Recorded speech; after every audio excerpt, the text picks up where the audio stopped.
Good afternoon. If I could have your attention.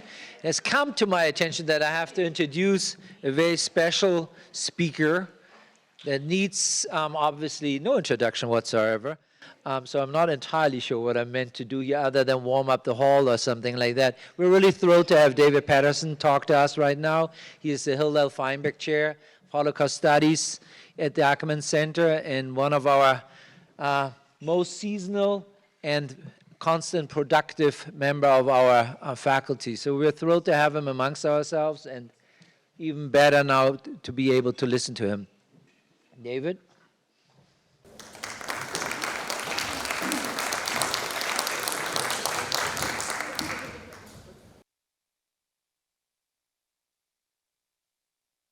Thank you, Dr. Romer. Good afternoon. This is the 80th anniversary of the infamous Bonsai Conference, held on January 20th, 1942, when the heads of the German government sat around a table, had a few snacks, sipped some brandy, and discussed how they're going to murder the Jews of Europe. I remember hearing Yehuda Bauer, one of the great Holocaust historians, speak about the Bonsai Conference in the late 1980s. It was in London.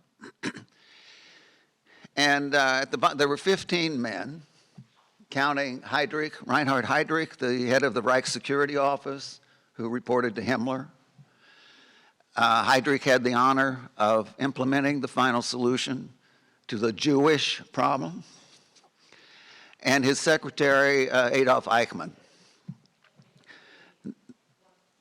The other 13 were, heads of various departments of the German government. And I remember Professor Bauer noting that 8 of those 13 heads of government had doctorate degrees. They were educated in the best universities in the world. Universities after which everyone else models their universities. So this being an aspiring academic and scholar and sitting in an audience of mostly PhDs, I thought, man, this could be a problem. More learning doesn't guarantee moral sensibility. In fact, the more advanced you're learning, the more dangerous you are, unless it's grounded in a certain premise, a certain outlook. So I think one of the questions the fundamental question underlying our understanding of higher learning, our understanding of the Shoah, and I think our understanding of the Bonsai Conference, a question that has to be addressed in order to understand how murder can be legalized. It's a question of what is the basis for determining the value of a human being? This question has a history, and so the Wannsee does not just come out of nowhere. And it's a question that shapes a Nazi outlook on the value of a human being, shapes the Jewish outlook, which is quite opposed, Christian, outlook on with regard to the sanctity of a human being. What makes the other human being holy? And I think I could go way back, but let's just stay in the modern period. This is a sculpture of where modern thinking has led with regard to, at least one line of modern thinking, with regard to what determines the value of a human being. Along these lines, the value, the substance, the importance of a human being is often understood in terms of individual autonomy, where autonomy is understood in terms of being self-legislating. It's sometimes understood in terms of resolve, will to power. This is very distinctive of modern thinking, but in my view, this modern thinking in many ways has led to a modern plague of wild beasts,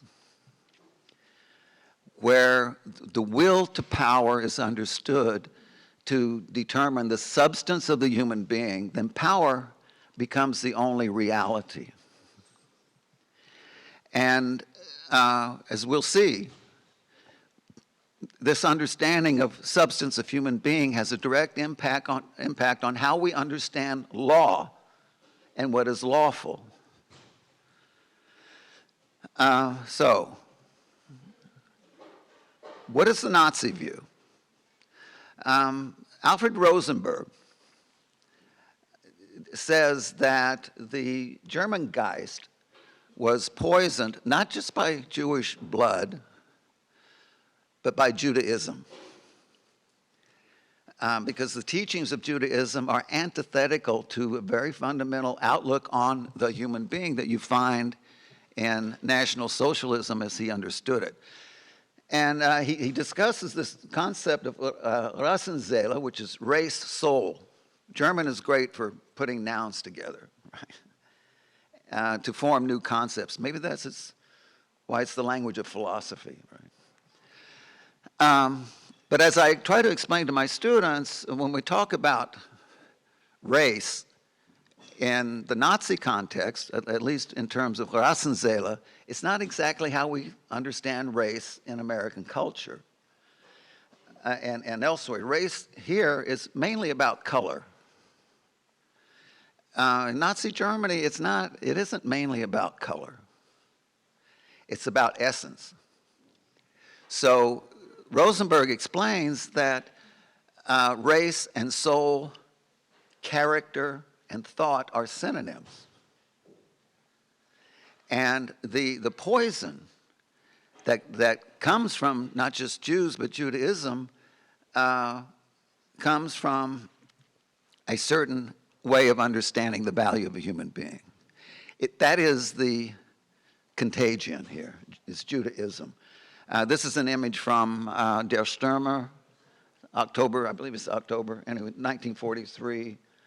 And you'll see that the bacteria here are, stars of David. Notice that it isn't something that meets the eye. You need a certain lens to see it.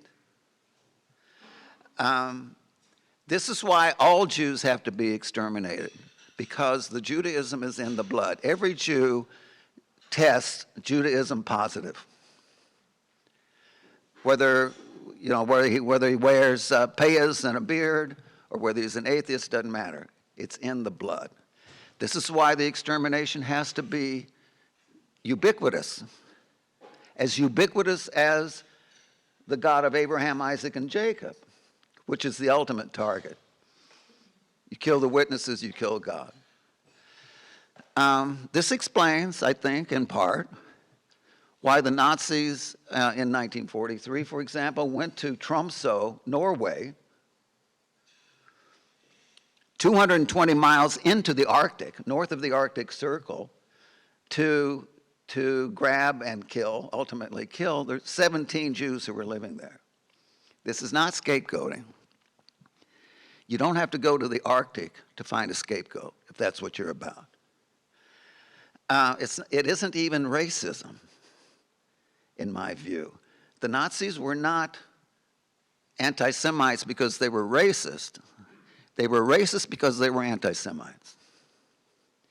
In other words, they have to establish this anti-Judaic position of determining the value of the other human being in order to arrive at a racist outlook. I mean, Jewish teaching is radically anti-racist. We all come from a single origin. The rabbis say, why does God start with one and not two? I mean, you got to have two. And they say it's so that no one can say my side of the family is better than your side of the family. There's only one side. We're all family. So the contagion here lies in this fundamental conflict between what determines the sanctity of the other human being. And from the Nazi standpoint, it's not that all Jews are evil, but all evil is Jewish. If you want to purge the world of evil, you have to purge the world of Jews and Judaism. It's the same, one and the same thing. So as you know, I just mentioned Jewish teaching concerning sanctity of human being. Every human being is created in the image and likeness of the Holy One. Other traditions pick up this teaching. It's not just Jewish. Every soul is an emanation of God himself. Every human being is a child of Adam, indeed, ben Adam. It's the Hebrew term for human being. So we have an essential bond to each other, both spiritually and physically. This you can see how this would be not only antithetical, but very threatening to Nazi thinking about human beings.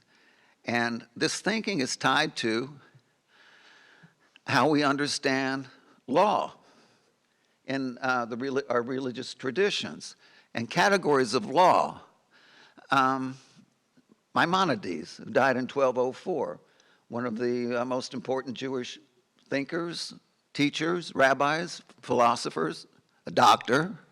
He was a famous doctor as well, who discusses categories of law: divine law, law that comes from God, rabbinical law, the rabbi's best understanding of what God's law is, natural law. In other words, creation itself is made of Torah, as they say. Creation itself contains a teaching concerning what to love, what to fear for, concerning responsibility. One of the great Christian theologians, Thomas Aquinas, died in 1274, was influenced by Maimonides. He refers to Maimonides in his famous treatise on law. He has 4 categories of law, right? Divine law, human law, eternal law, natural law. Human law or rabbinical law is an effort to articulate and live by divine law, God's will, God's commandment, which means we can be wrong, which means there might be such a thing as an unjust law, a law that runs contrary to divine law. But this rests upon an understanding of the human being as one created by God in the image and likeness of God, and who was summoned to a responsibility to and for his fellow human being, which is every human being. Right? So, in order to legalize murder, it seems to me that there has to be a degradation of the understanding of what imparts holiness to a human being. And there has to be a degradation of humanity as understood in Torah, as understood in the millennial tradition of Judaism, Christianity. There has to be an elimination of the law of Torah. There has to be, in other words, an elimination of divine commandment, of mitzvah. Mitzvah has as its root the word, an Aramaic word, savta, which means connection. You have to eliminate the connection to the divine, which lies in the commandment. To know God, as Immanuel says, is to know what must be done. And there has to be a usurpation of the God of Torah, it seems to me, the Führer, whose word was law, for example. There has to be usurpation, eclipse, elimination of the commanding voice of the God of Torah. But in order to eliminate God, you have to eliminate the prohibition against murder. Each is tied to the other. Each is tied to the other from the first murder.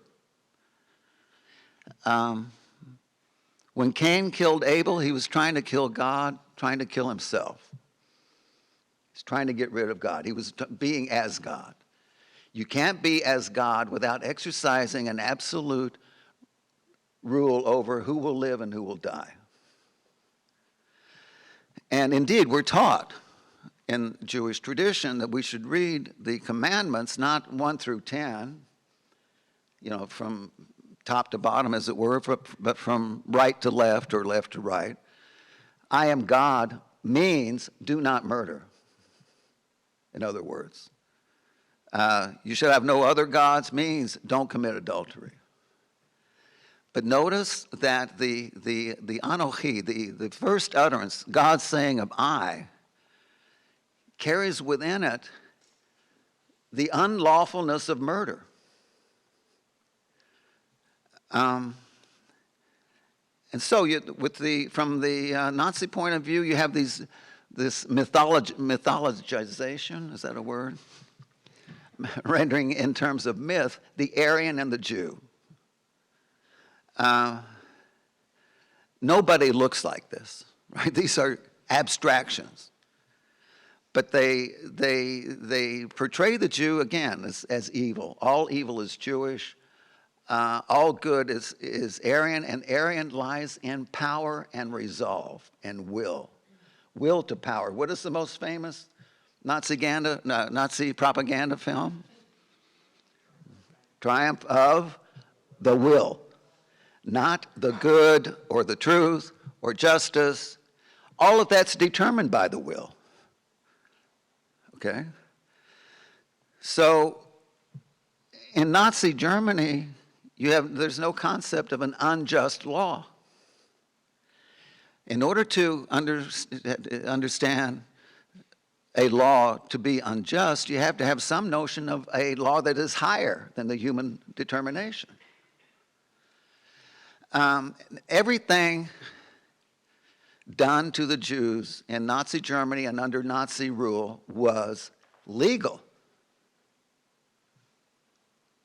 So you can see when a war criminal was brought to trial, he could say, "Look, I did nothing against the law. Here's the law." And these are just some examples of legislating the Jews out of society. And these are just a very few out of hundreds of such laws. And the Nazi, April 7th, 1933, the first anti-Jewish measure, Hitler had just become chancellor on January 30th, right? So they immediately go to work through legislation. And you can see, the Jews are being removed. And notice 1935, the National Socialist attorneys wanted to have the word Mensch removed from the legal code because it created confusion. Mensch, of course, means human being. Well, there's a confusion about what a human being is here. The most famous of the laws is the Nuremberg Law, among the laws, several laws, Nuremberg Laws. And it seems to me, in my reading, that in the Reich Citizenship Law, Article 2, Section 2, Article 5, Section 2, you have stipulations that take this out of a strictly racial category. In other words, a Jew is anyone with one or two grandparents. You see the ambiguity there. But the grandparent is anyone who belonged to a Jewish religious community. That's how you identify the Jewish grandparent. It's a follower of Judaism. And notice also that anyone who is converted to Judaism prior to the issuing of the Nuremberg Laws is regarded as a Jew. So Judaism is deeply in this mix with what is viewed, again, as the contagion, okay?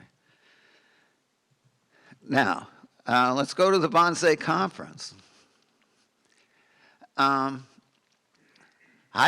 and you can read the minutes from the Bonsai Conference online, the protocols of the Bonsai Conference, if you can stand it. Heydrich explains that we are here to determine matters of principle. In keeping with the Nuremberg Laws, he invokes the Nuremberg Laws, and he insists a couple of times that everything must be done in a legal manner. He's talking about exterminating the Jews. It's got to be legal. It must be done in a legal manner. So here are the players. You can't, maybe it's too small to see. Well, you can see it a little bit. You see Heydrich on the lower right, and bottom row, second from the left, it's Eichmann. You'll notice the doctor, the DR in front of the names here. Among them, among those with the title of doctor, was a judge named Roland Fryser. He was killed in a bombing raid in 1945, but he's there as the legal expert.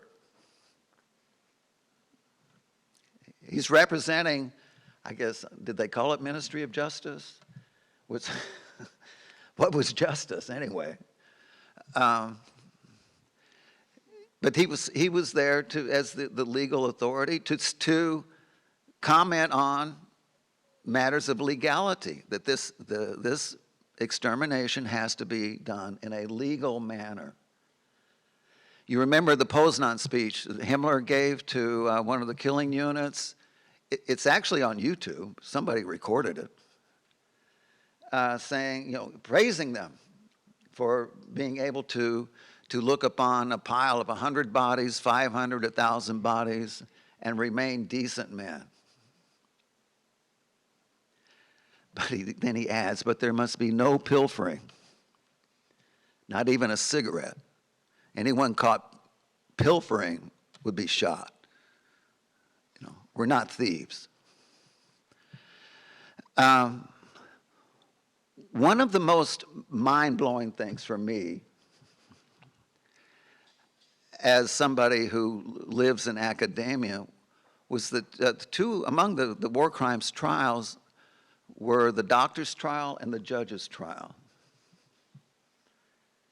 Doctors, judges, the great minds of our society. Maybe there should have been a professor's trial. Sometimes it occurs to me. If you read Max Weinreich's book, Hitler's Professors, it might occur to you. But this process of legalizing murder, I'm arguing, is rooted not just in what becomes of a modern way of thinking of the value of person, but how that plays out in academia. How do we here, those of us with PhDs, those of us in the process of earning a PhD, how do we understand the basis of the dearness of the other person? How do we understand that? How do we attest to that? How are we witnesses to that? What exactly, as sometimes I like to ask, what is exactly is higher in higher learning? What makes it higher? Can't be that it's harder. That can't be it. I mentioned last night, and when I talked about Marcy Littell's important work in Holocaust education, I mentioned that the word for education in Hebrew, chinuch, also means sanctification. Is that what we teach our students? Or do we teach them that knowledge is power? Come here to our school and we'll give you the power to plunder the world of its goods. You'll be rich, you'll be prosperous. What are we attesting to? So this legalization of murder, I think begins in the academy. But what begins in the academy never ends in the academy.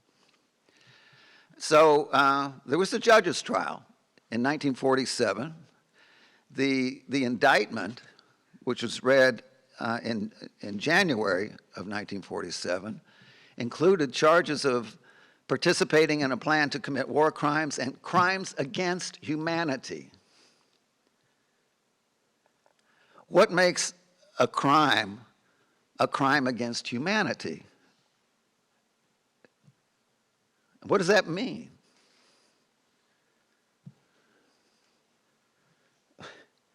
This question was argued at the time, and it continues to be argued, but what is a crime against humanity? Is dehumanizing people a crime against humanity? Impoverished, starving people, is that a crime? What is it?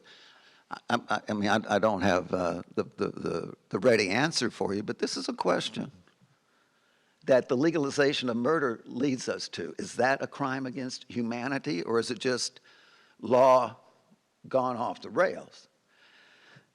And war crimes through the abuse of judicial process. Part of the abuse of judicial process, I'm suggesting, entails the tacit assumption in the system that there's no such thing as an unjust law. You know, in religious traditions, we're taught that when a judge makes a pronouncement, he comes under a judgment from on high, right? So these are some of the criminals. The judges who were criminals, Paul Barnacle acquitted. There were a few who were acquitted. Herman Cohorst acquitted. I think it's worth remembering some of these perpetrators. Gunther Nebelung acquitted.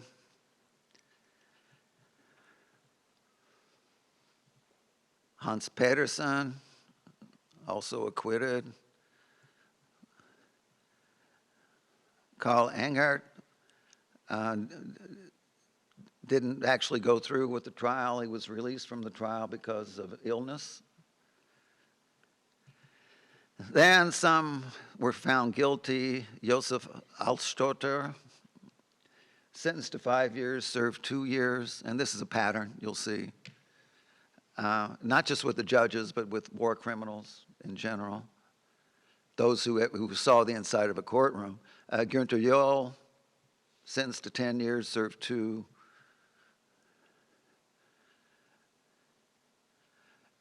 Can you read this one? Herbert Klemp. It's cut off on my screen. Anyway, given a life sentence, served 8 years. Next was Ernst Lautz, sentenced to 10 years, served 2. Wolfgang Metgenberg, 10 years, sentenced to 10 years, died in 1950, which is like 2 years after he was sentenced. Rudolf Oschie, life sentence, served 8 years. Oswald Rothaug, life sentence, served 8 years. Kurt Rothenberger, 7 years, served 2. Franz Schlegelberger, life sentence, served 2 years of a life sentence. And the last one I have, Wilhelm von Ammon, served 3 years. I don't have his sentence here. But again, these judges don't come out of nowhere. These judges come from halls of academia. These judges come from prominent law schools. And so did the doctors, so did the other the others involved in conceiving and implementing the final solution to the Jewish question. In a gathering of the Nazi university lecturers in Nazi Germany, the head of the organization at that time, Walter Schulze, declared that what the great thinkers of German idealism dreamed of, and what was ultimately the kernel of their longing for liberty, finally comes alive, assumes reality. This is 1939. November 1933, you may recall, Martin Heidegger declared that the word of the Führer is German reality and German law henceforth. Okay, so this isn't, Walter Schulze is not some Nazi nut who happened to get a job in a university, right? And he invokes German, who's the most famous figure of German idealism? Probably Immanuel Kant, who understood freedom in terms of autonomy and autonomy in terms of self-legislation. He called for the euthanasia of Judaism in a book called The Conflict of the Faculties because of the heteronomous nature of Jewish thinking. In other words, Jews are not self-legislating. They receive a commandment from on high, from their rabbis or somewhere outside of them, and that's how they determine what law to live by. Of course, self-legislating means according to reason, not according to whim. Right? So but this you see, this is a different way of understanding what constitutes the value of a human being, whether it lies in being self-legislating or following commandments of God. So I bring this as in a kind of a confessional moment, as an aspiring scholar, to my fellow aspiring scholars. Some of my students are here. And I want to end with a scene from a film based on the judge's trial. Some of you may have seen it, Judgment at Nuremberg. In the film, Burt Lancaster plays a character, Ernst Janning, who was one of the judges on trial. And his defense attorney is very aggressive, not just the attorney for the defense, for the judges. And there's a young lady, young German woman, who is being grilled by the defense attorney because she refused to confirm that a Jewish guy had made inappropriate advances to her during the time of the Reich, and that the Jewish guy had been sentenced to death by one of the judges, and he's trying to determine that this Jewish guy really did come on to you, didn't he? She started crying. Finally, Ernst Janning stands up and shouts at his attorney, "Are we going to do this again?" So I ask myself, I ask my dear friends here, are we going to do this again? And don't make the mistake of thinking, oh, that could never happen around here. Don't make that mistake. Are we going to do this again? Thank you.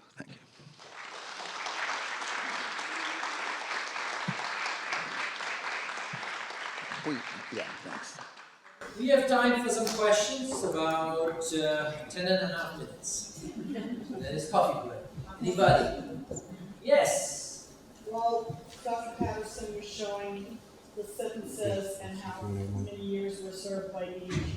I couldn't help but wonder, what did the prisons that they were sentenced to look like? I don't know. You know, for That's what not a they bad did, question, were they actually. really in a prison? They deserve. I don't, Michael, do you have any idea what the prison conditions were for these guys? I don't know. I don't even know. I have heard of cases where if the conditions weren't that great, their jail keepers were very sympathetic toward them and treated them well. Yeah. We know what the conditions were during the trial.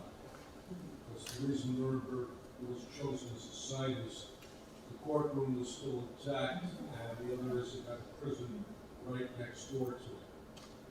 So they didn't have to move the people above ground to bring them to the trial. Dr. Patterson, I want to just spin off a Matthew Haynes' incredible presentation. You missed a really excellent presentation. But he talked about how by far the majority of Jews who were killed were not killed in Germany, but were killed in Eastern Europe. Right. You've showed us in meticulous detail how the Germans prepared themselves philosophically to kill the Jews. There didn't seem to be any such preparation in Poland, for example. In Poland, there was simply whole-scale acquiescence and collaboration and more Jews by far were, of course, murdered there than in Germany. But I don't see the preparation for it, the way you've outlined here, and I'm just Good question. Confounded. One of the men at the Bonsai Conference was Hans Frank, who was the head of the general government in Poland. He was the Polish territories. And in fact, if I'm not mistaken, I think he said, can we start in my territory with this project? I mean, they discussed where we're going to begin. So yeah, but the heads of the Nazi administration were certainly thoroughly indoctrinated in this way, but they made very good use of local collaborators and of course their SS soldier guys. The SS guys had their indoctrination.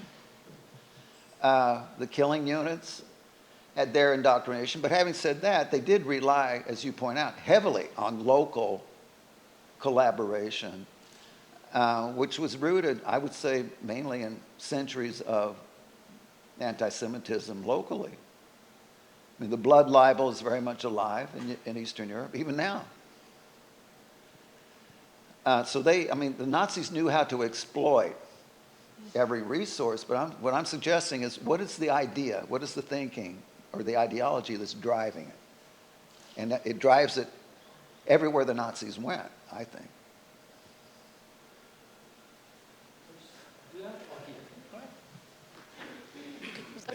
Hey, Jan. They can hear me. We need a fingerprint. Oh, okay. Dr. Patterson, so when we're looking at the sentences of the judges, and if we look at the sentences through all the trials,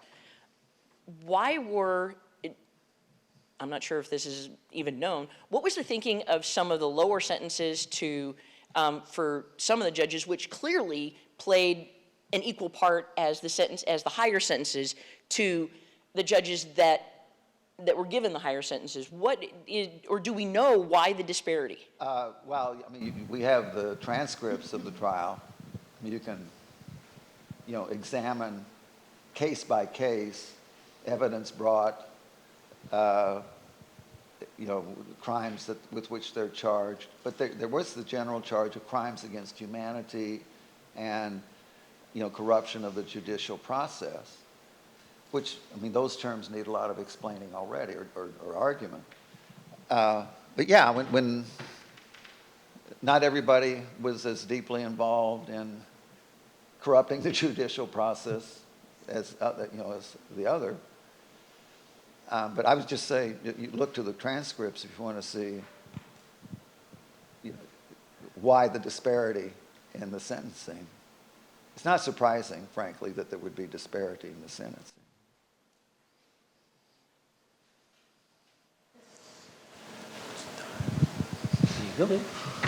Thank you. I don't have a question. I wanted to sort of give a second answer to the first question.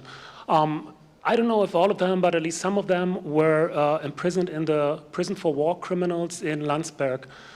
This was an ordinary prison, which is still in use today. Fun fact, Ulrich Hoeneß, the manager of Bayern Munich, who was convicted of tax fraud, was also imprisoned there. It's still in use today. It was a standard prison, and one thing you can say is there were a lot of Nazis in this prison, so they will probably have felt pretty cozy among themselves. What I think is more important, though, is that quite a few of those who have been in this trial, including people who have been sentenced, have later continued to work as attorneys at law, and many of them have received state pensions for their duties in the, during the Nazi era. Excellent point. Thank you. Excellent point. Oh, right here. When you spoke about the misuse of the judicial system and the potential for continuing misuse, were you talking about Europe, the United States, or elsewhere?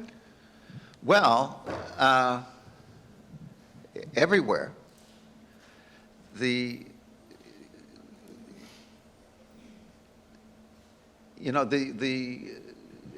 don't know what more to say.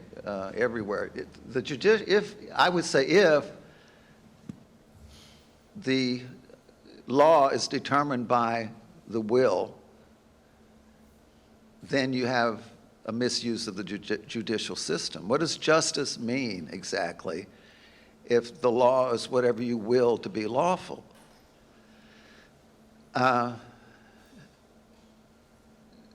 The judge's obligation to deliver a just ruling implies that it's possible for the judge to get it wrong. And we have, an apparatus for that, courts of appeal. Here in the U.S., it's the Constitution, at least in theory, is something that determines what is lawful. But we do also have in the American culture an understanding of a law that can be unjust, even if everybody's okay with it. Like some of the law in the civil rights period, laws requiring people sitting in different places in a restaurant or not even entering a restaurant, or different water fountains. Culturally, that could have been accepted by most people, but that doesn't mean it's right. One of Martin Luther King's outcries concerned the unjust nature of the law. When the law is unjust, the judicial process is corrupted, has to be corrupted. So the judicial process, in order to keep from being corrupted, seems to me, has to include ways of challenging the law itself. In the light of some understanding of some higher law, something sacred. It can't be about power. Power can't be the only reality, right? If power is the only reality, then there is no murder. There's only, pragmatic measures taken. Thank you for your presentation. One more question. Yes, for your presentation. A quick question, I guess I know, but your opinion. Why these sentences were so much reduced? From 7 to 2 years, from life to 3 years? Oh. Well, as I said, this is pretty typical of the few war criminals that were actually tried and sentenced. Very few, other than the ones who were executed, very few served their full sentence. There are some exceptions. But there is, as was pointed out, these men were able to go on and have a place in society. They were accepted by society. I think there was a lot of sympathy toward them among their jail keepers or the fellow judges who might rule on commuting a sentence or reducing a sentence.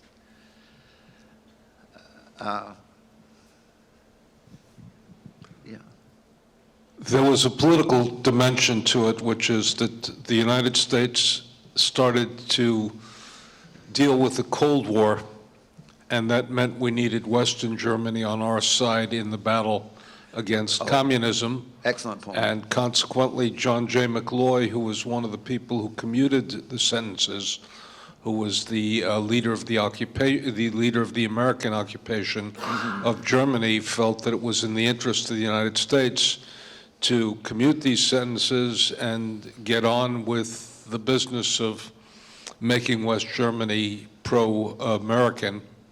And Yeah. No, that's yeah. the reason it never came through. There was then a gap of about a decade or so in which Germany itself then began to bring some of these people to trial. And we've had ongoing trials in West Germany, and then later in Germany, in Germany itself, of Nazi war criminals. Right. Well, maybe, well, the Auschwitz trials, which began in 63,